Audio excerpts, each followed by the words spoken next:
नमस्कार, आप सभी का स्वागत है नवोदय टाइम्स में। मैं हूं आपके साथ संजय दिवाकर। शुरुआत करते हैं सुबह की कुछ अहम खबरों से।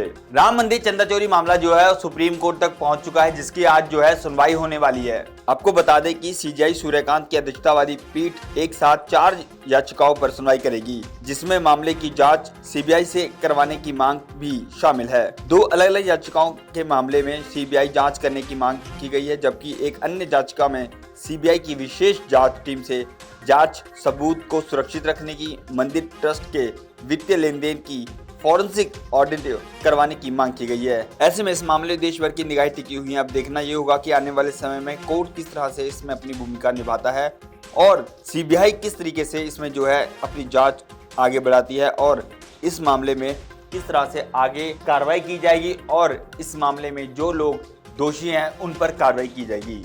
यूपी चुनाव से पहले कांग्रेस और समाजवादी पार्टी में जो है तनाव देखने को मिलता जा रहा है, क्योंकि एक तरफ जो है समाजवादी पार्टी की तरफ से बयानबाजी की जा रही है और वहीं दूसरी तरफ से कांग्रेस की तरफ से जो है वो बयानबाजी की जा रही है। कांग्रेस सांसद इमरान मसूद ने जहां सपा मुखी अखिलेश यादव को अकेले चुनाव लड़ने की चुनौती दे डाली, तो वहीं समाजवादी पार्टी के नेता उदयवीर सिंह ने पलटवार करते हुए कहा कि वो गठबंधन को लेकर किसी बात के लिए अधिकृत नहीं है।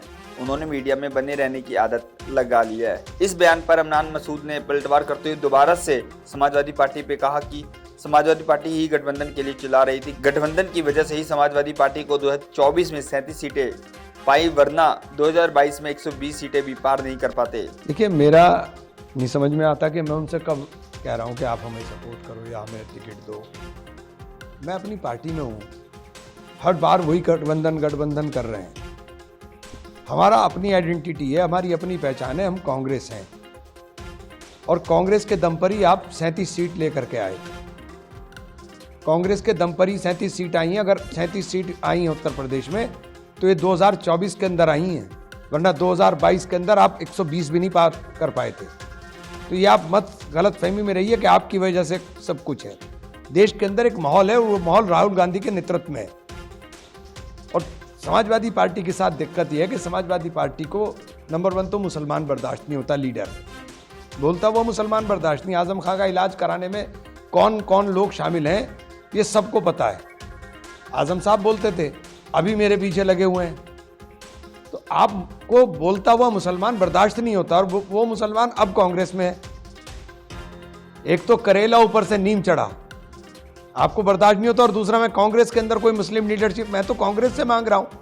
मुझे बात जो करनी है मुझे कांग्रेस से करनी है। मैं तो कभी गठबंधन मैं तो 25 में कह दिया था कि हमें बैसाखी छोड़नी पड़ेगी। अगली खबर जो दिल्ली से है, जहां पे दिल्ली के बदरपुर इलाके में जो है रात को 8 बजे चाकूमार की घटना जो है वो सामने आई है। आपको बता दें कि दिल्ली के बदरपुर के मोलवर में पांडे मेडिकल स्टोर पर चाकूबाजी की घटना की जानकारी रात को 8 बजे मिली। शुरुआती जांच से पता चला है कि पीड़ित 70 साल का लड़का था और कहा जा रहा है कि उसे एक लड़की के भाई ने मौके पर बुलाया, जिसके साथ ही वह रिलेशनशिप में था। 3 दोस्तों के साथ लोकेशन पर पहुंचने पर दूसरे ग्रुप के साथ झगड़ा हो गया, जिसके दौरान पीड़ित के सीने और पेट में तेज धार वाले हथियार से वार किया गया। उन लोगों की मदद से एम्स ट्रॉमा सेंटर ले जाया गया और उसकी हालत गंभीर बताई जा रही है। बाद में पीड़ित ने चोटों के कारण दम तोड़ दिया।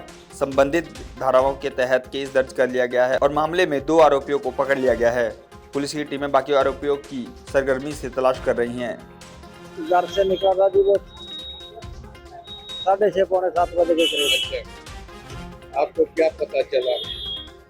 वो अपने दोस्त, इसका दोस्त था जी, वो कह रहा जी तेल डलवाने जाना है, तेल डलवा के आ रहे हैं अंकल जी। मैं कहा चल ठीक है।